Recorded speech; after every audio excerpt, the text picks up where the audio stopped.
Nicki Minaj's Pink Friday 2 dropped on Friday, and it is already setting records left and right.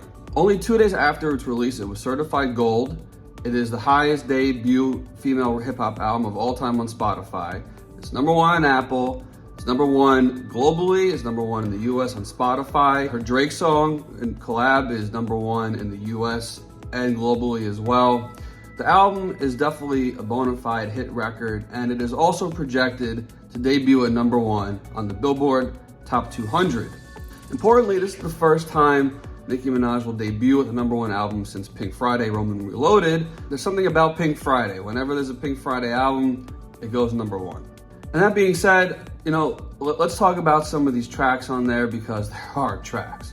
There are a lot of tracks. It's 22 tracks, which leads to about over an hour of listening time, which I think for the fans and for any fan or any hip hop fan that really wants to listen to music is solid, because we haven't had a complete body of work from Nicki in a while, about 5 years. There are some leftover tracks. There was a 50 Cent collab that she put out in a limited release on her website. And I'm sure that there are other tracks lying around that she didn't put on the album, because if we all know Nicki Minaj, she records a lot. And I would assume there could be additional tracks that could drop. Who knows? We'll see. But in regards to the tracks on the album, let's start off with the one that's already #1 on Spotify charts, which is the Drake collab. As we know, with Drake and Nicki, their relationship goes back many years to the first Pink Friday, No One for Life, obviously. So it's fitting that they collab on Pink Friday 2, and they usually collab on each other's albums anyway, but it's especially fitting on a Pink Friday 2. It's a sequel to Pink Friday, so it had to be done, and the song is great. It's different than No One for Life. It's a different vibe. This is more like that house R&B vibe that Drake had on Honestly Nevermind. It feels like a track that could easily have been on that album, but I think it works on Nicki's album because it comes in at a place in the album where she's talking about love and relationships and all of that. It just kind of fit with that vibe and that moment in that transitional part of the album. The album starts off with the Billie Eilish and Phineas collab, which, essentially you're getting a Billie Eilish song there. Your typical Billie Eilish vocals, they are a little altered and changed and whatnot, but it works for the album because it almost reminded me of like a lullaby, and of course Papa Bear is featured on the album, which is dope. It's getting writing credits, had to be. But I think it's a good way to start off the album. It's sentimental, it kind of eases you in, and then it kind of takes off from there. The album starts off with tracks like Barbie Dangerous, which, she channels her inner Biggie, which I think was really dope. The way that Nicki can change flows like that, not really many rappers can pull that off, and you really don't hear female rappers channel Biggie Smalls, but she does it, and she pulls it off really well. And I think it was a cool ode to Notorious B.I.G. And FTCU kind of, follows in that sort of same vibe, that, talking that, kind of. And then it transitions into more of those relationship songs, as the J. Cole collab, which was super dope. I mean, you have a Drake and J. Cole collab on the same album, on 2 different songs. That's incredible. Now, I think one of the standout tracks on the album, as we kind of move along here, is the Everybody track. Now, it was #2 on the Spotify US chart, and it samples a Junior Senior song, Everybody Move Your Feet. You get it. Anyway, I don't need to sing it for you. The song was a certified hit when it came out originally. It is definitely that dance anthem that people are always craving for. The song naturally lends itself to that, and obviously Uzi is on the track too. It has a little bit of a drill vibe. It'll certainly be a song that plays in clubs, played at parties. It's hard to hear that song and not want to dance or get the song stuck in your head. It just is a really good overall song in any capacity. And I just want to take a moment to talk about samples, because I've been seeing some negative feedback about samples, and Nicki Minaj relies on samples and this and that. Every artist relies on samples, and if you don't realize that, then you haven't been paying attention to the production credits on songs. A lot of songs in hip-hop sample older songs. A lot of songs in music generally sample older songs. A lot of people are inspired by hearing other music and interpolate it for their song. It's a common practice. It's not unique to Nicki Minaj. In fact, artists like Cardi B, I like it. sampled the song, I Like It Like That. That was a huge hit. Kanye West built his entire career on samples. Through the Wire, All Falls Down, all samples. Even Tate McRae, Greedy, samples, Nelly Furtado. And if you don't believe me, check the production credits. Go look on Genius. You know who produced it? Ryan Tedder. You know who Ryan Tedder is friends with? Timbaland. You know who produced Promiscuous by Nelly Furtado? Timbaland. So if you really think that these samples are overdoing it on Nicki's album, look at The Weeknd and Metro and Creepin'. That's a sample. So you really need to kind of come straight, because I'm not buying into the whole like she relies on samples thing.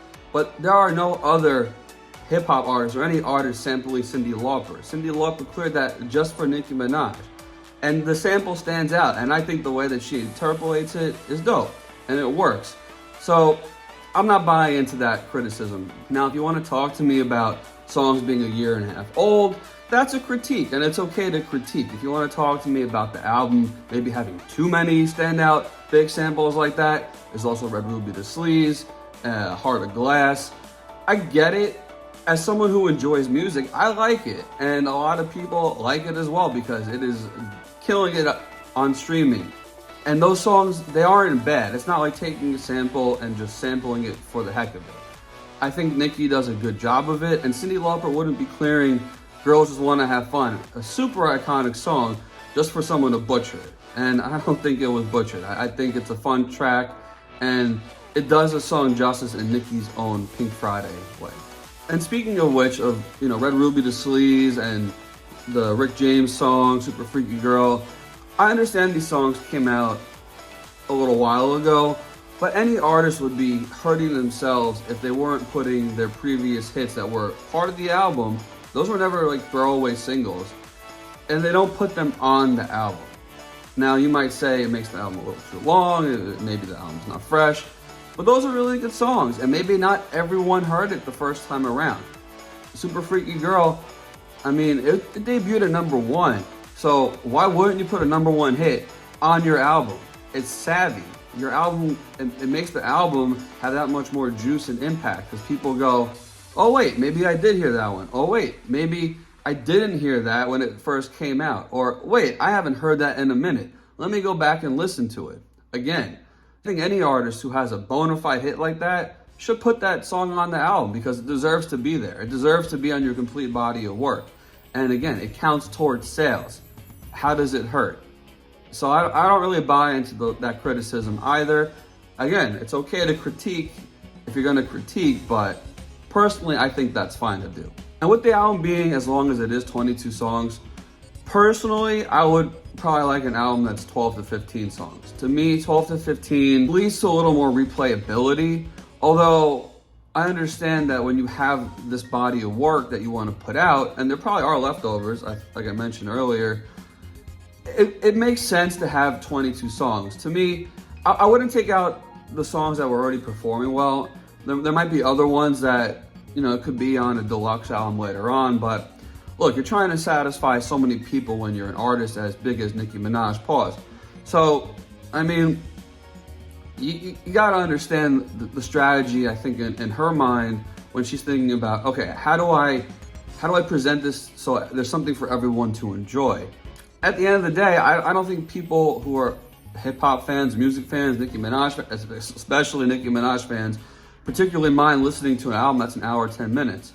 As I've listened to it multiple times over, I don't mind it either. My preference is for a shorter album, but at the same time, when the music is good, and you're not just like stacking the album to stack it for streams, which artists do, and I don't think that's the case here, I think it works, because you have a lot of different variety. Which makes sense as we kind of go on through the rest of the album. You're satisfying the club people, you're satisfying the lyrics people, you're satisfying the spiritual people. People might like all three of those and different varieties of music. So it's not a bad thing to put that on the album. And anyway, the bars, I mean, you can go listen to the album. The bars are there.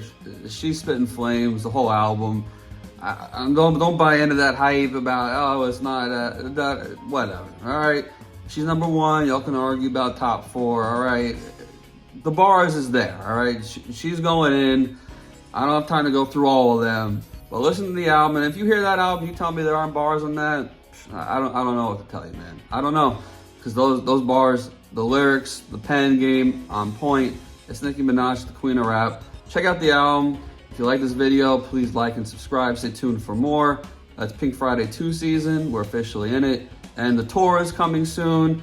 50 Cent. There's a limited edition on our website. That's there. We'll see what else we get from Nicki as time goes on with this album. It seems like this is just the beginning of a whole new era. So it's exciting. Peace.